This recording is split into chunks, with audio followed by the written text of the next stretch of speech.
आज आपको दिखाते हैं जब यूपी में योगी मुख्यमंत्री नहीं थे तब अखिलेश यादव की सरकार में साल 2013 का महाकुंभ कैसा था। आजम खान मेला मंत्री थे, मुख्य सचिव जावेद उस्मानी थे। ढिंढोरा पीटने के लिए हार्वर्ड यूनिवर्सिटी तक प्रचार किया गया, पर सच्चाई ऐसी थी कि कोई हिंदू सपा को पसंद नहीं करेगा। अखिलेश यादव 15 मार्च 2012 को शपथ लेते हैं और कुछ महीने बाद ही महाकुंभ आ जाता है। आजम खान को शहरी विकास मंत्रालय के साथ साथ महाकुंभ के इतिहास में पहली बार मेला मंत्री का पद बनाया गया और उस पद पर भी अखिलेश ने आजम खान को बैठाया। उस महाकुंभ में बीजेपी के तत्कालीन अध्यक्ष राजनाथ सिंह भी डुबकी लगाने पहुंचे। व्यवस्था ऐसी थी कि देश के ज्यादातर वीवीआईपी पहुंचे ही नहीं।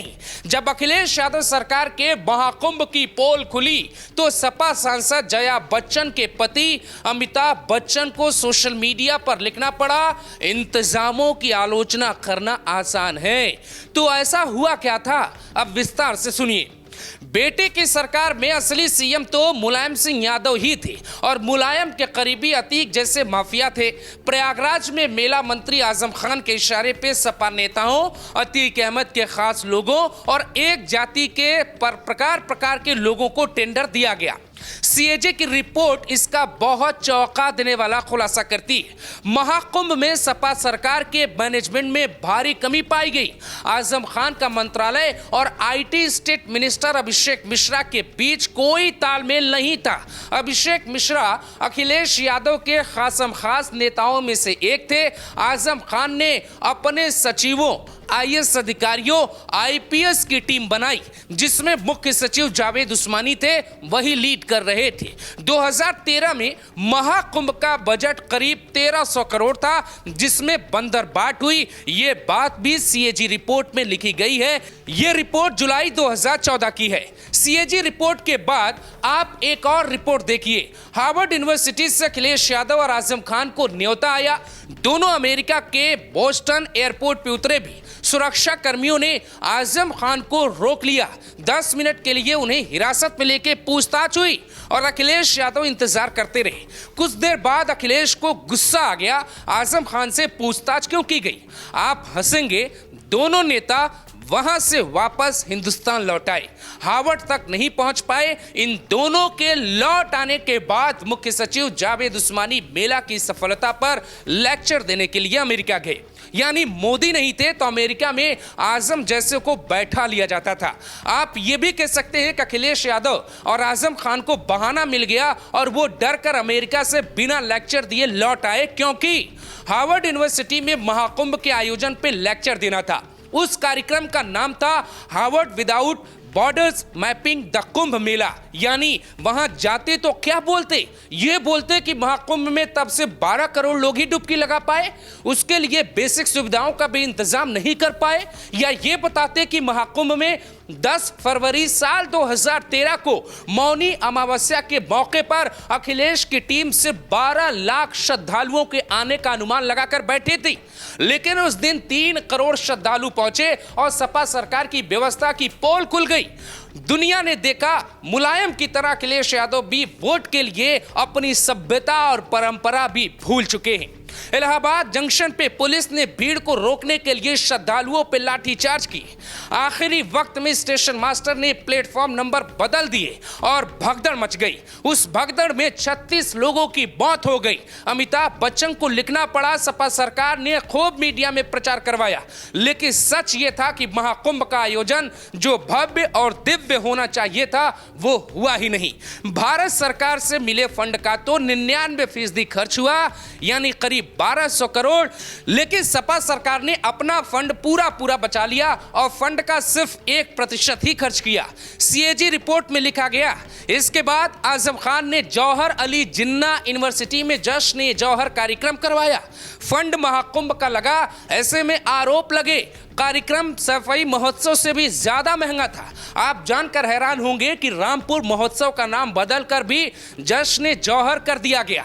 महाकुंभ के बाद आजम जश्न मना रहे थे, 36 लोगों की मौत हुई, लेकिन केंद्र सरकार में रेल मंत्री पवन बंसल, मेला अध्यक्ष आजम खान, जावेद उस्मानी और सभी जिम्मेदारों में से किसी पे कोई कार्रवाई नहीं हुई। किसी का इस्तीफा नहीं लिया गया, बल्कि उल्टा तारीफ की गई और अखिलेश यादव ने मीडिया में बाकायदे कहा यह दुर्घटना महाकुंभ मेला क्षेत्र से बाहर हुई है, इसीलिए इस्तीफा लेने का सवाल नहीं उठता। इस्तीफा खारिज करते हुए आजम खान की तारीफ तक कर दी। कहा जाता है कि अखिलेश यादव आजम खान के आगे पूरी तरह नतमस्तक थे। महाकुंभ का फंड मुख्यमंत्री से पूछे बिना आजम ने उड़ा दिए। अमेरिका से आजम खान के लिए बिना माला पहने ही अखिलेश लौट आए। रामपुर महोत्सव का नाम जश्न जौहर बिना पूछे ही बदल दिया। अखिलेश यादव हिंदू होने का नाटक करते रहे।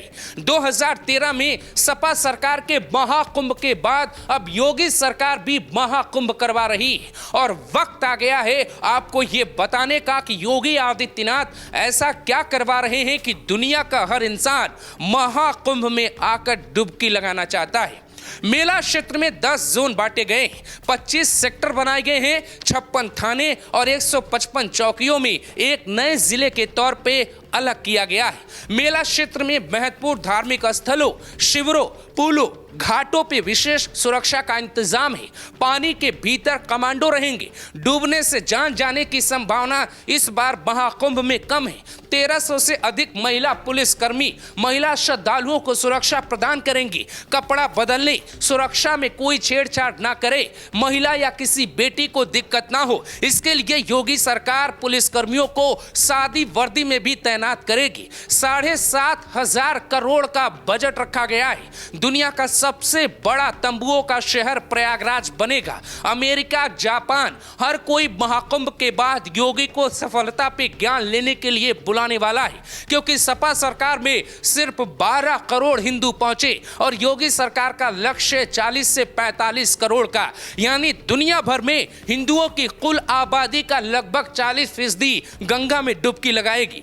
4000 हेक्टेयर में 2000 तंबू और 25,000 सार्वजनिक आवास तैयार किए गए हैं, यानी एक सार्वजनिक आवास में कई परिवार रह सकते हैं। सुरक्षा के लिए यूपी के डीजीपी प्रशांत कुमार हैं, जो पुलिस को स्मार्ट बनाने के लिए लगे हैं, तो एसटीएफ चीफ अमिताभ यश विरोधियों को रोकने के लिए आईबी और रॉ के संपर्क में हैं। सिंघम आईपीएस अजय पाल शर्मा को मेला जिले का कमिश्नर बना के भेजा गया। सुरक्षा को मजबूत करने के लिए 200 करोड़ रुपए के उपकरण खरीदे गए। एंटी ड्रोन सिस्टम भी लगाए गए, यानी कोई ड्रोन से भी खुराफात नहीं कर पाएगा। 50,000 जवान, जिसमें पैरामिलिट्री फोर्स भी शामिल है। बीएसएफ यानी जो पाकिस्तान बॉर्डर पे जवान तैनात रहते हैं, वो मेला में भी इलाज करेंगे। अगर आप कहीं खो जाएं तो भागना नहीं, आपका आदमी वहीं पहुंच जाएगा। इसके लिए ऑनलाइन खोया पाया केंद्र बनाया गया। 100 बेड का अस्थायी हॉस्पिटल भी तैयार है। आसपास के जिलों के डीएम और एसपी को निर्देश दिए गए हैं कि महाकुंभ में हर आवश्यकता के लिए तैयार रहें। योगी के राज में जब महाकुंभ हो रहा है, तब अतीक के घर हमारी सहयोगी नंदनी शुक्ला गई। वहां की तस्वीरें देखिए। अतीक का घर बिखरा पड़ा है, अशरफ के घर पे ताला लगा है, अतीक का मोहल्ला डरा है, क्योंकि पुलिस ने हर घर पहुंचकर यह संदेश पहुंचा दिया है, कोई भी चूक हुई तो 7 पुश्ते याद रखेंगी। अब आप फर्क निकालिए और बताइए, अखिलेश यादव क्या वाकई हिंदुओं के लिए दिल में कोई जगह रखते हैं, या सिर्फ आजम खान और वोट बैंक की राजनीति के लिए हिंदुओं के सबसे बड़े महा आयोजन को भी भूल गए थे? आप कमेंट करिए।